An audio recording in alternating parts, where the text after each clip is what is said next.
ونصلي على رسوله الكريم أما بعد فأعوذ بالله من الشيطان الرجيم بسم الله الرحمن الرحيم إن أكرمكم عند الله أتقاكم وقال رسول الله صلى الله عليه وسلم نعمتان مغبون فيهما كثير من الناس الصحة والفراغ রাওয়াহুল বুখারী।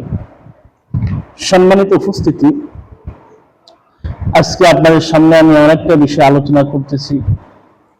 তাহলে মন গণনা উপদেশমালা। আপনাদের সামনে এমন একটা হাদিস আমি পাঠ করেছি, এখানে নবী করিম সাল্লাল্লাহু আলাইহি ওয়াসাল্লাম খুবই গুরুত্বপূর্ণ কথা আমার জন্য বর্ণনা করেছেন।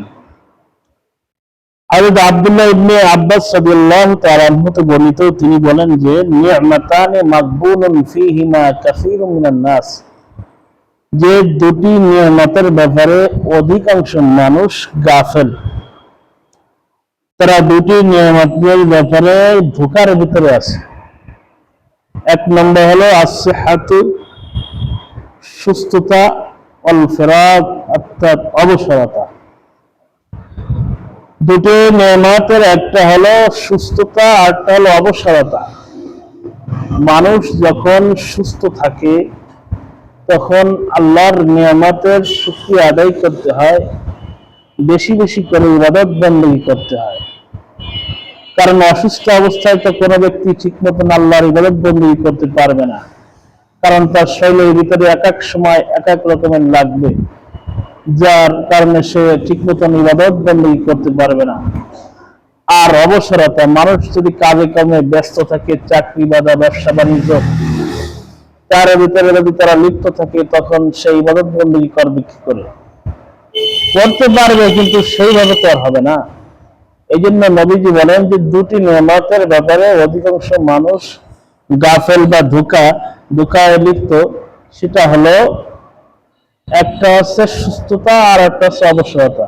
এই জন্য সুস্থতা আল্লাহর একটা বড় নিয়ামত, আর অবসরতা যখন মানুষ পাবে তখন আল্লাহর জিকির আজগার করবে। মানুষ আজকে যখন অবসর টাইম পায় তখন বিভিন্ন ধরনের বিষয় লিপ্ত হয়, জুয়ার আড্ডায় বসে, দাবা খেলে, বিভিন্ন প্রকারের চায়ের দোকানে বসে গীবত শিকায়ত করে। এইগুলো থেকে আমাদের বিরত থাকতে হবে। নবী করিম সাল্লাল্লাহু আলাইহি ওয়াসাল্লাম বলেন, অন্য হাদিস, আন আবি হুরায়রা রাদিয়াল্লাহু তাআলা আনহু আন্নাহু قال قال رسول الله صلى الله عليه وسلم الدنيا سجن المؤمن وجنة الكافر رواه مسلم। হযরত আবু হুরায়রা রাদিয়াল্লাহু তাআলা আনহু হতে বর্ণিত, তিনি বলেন নবী করিম সাল্লাল্লাহু আলাইহি ওয়াসাল্লাম বলেছেন যে দুনিয়া হলো মুমিন ব্যক্তিদের জন্য জেলখানা, আর যারা কাফের তাদের জন্য হলো বেহেশতখানা। জেলখানায় মানুষ ঢুকলে যেমন ইচ্ছাকৃত ভাবে মন মতন সে কোনো কাজ করতে পারে না। জেলখানার যারা আছে এদের জন্য জুমার নামাজ, ঈদের নামাজ এটা কিন্তু ওয়াজিব না, যেহেতু তারা তো একখানে বন্দী। তো জেলখানায় নিয়ম মাফিক চলতে হয়, তাদের যে নিয়ম আছে, শিডিউল আছে, সেই শিডিউল অনুযায়ী তাদের চলতে হবে।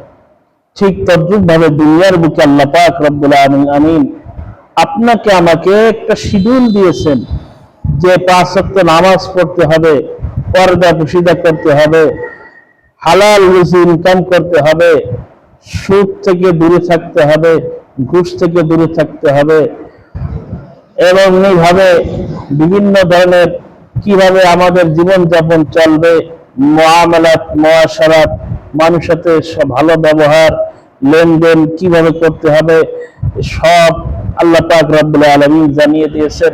নবী করিম সাল্লাল্লাহু আলাইহি ওয়াসাল্লাম সব কিছু খুলে খুলে বয়ান করে গিয়েছেন, একটা দিক নির্দেশনা দিয়েছেন। যেরকম জেলের ভিতরে গেলে একটা নিয়ম কানুন থাকে, ওই নিয়ম অনুযায়ী জেলের ভিতরে চলতে হয়, এর বাইরে চললে তার জন্য শাস্তির ব্যবস্থা থাকে। ঠিক তদ্রুপ ভাবে আল্লাহ পাক তার হাবিবের মাধ্যমে আমাদেরকে দুনিয়ায় চলার জন্য একটা নিয়ম কানুন বাতলিয়ে দিয়েছেন, নিয়ম কানুন বলে রেখেছেন। সেই নিয়ম অনুযায়ী আমাদের চলতে হবে। তাই যদি না চলতে পারি তাহলে আখিরাতে আমাদের জন্য বড় শাস্তি আছে।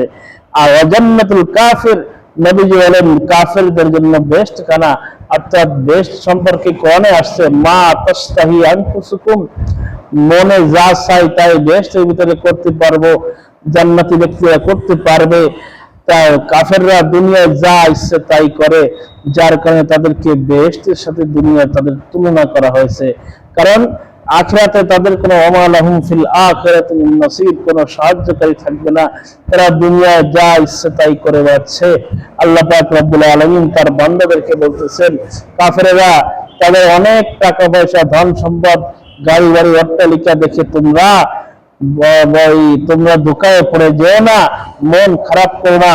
ওমা ইনদানা ইল্লা খুজাইনুহা, আমি আল্লাহ মুমিনদেরকে দুনিয়ার মুখে দেব যন্ত্রণা, আর আখিরাতে তাদের জন্য আমি আল্লাহ রেখেছি খজিনা।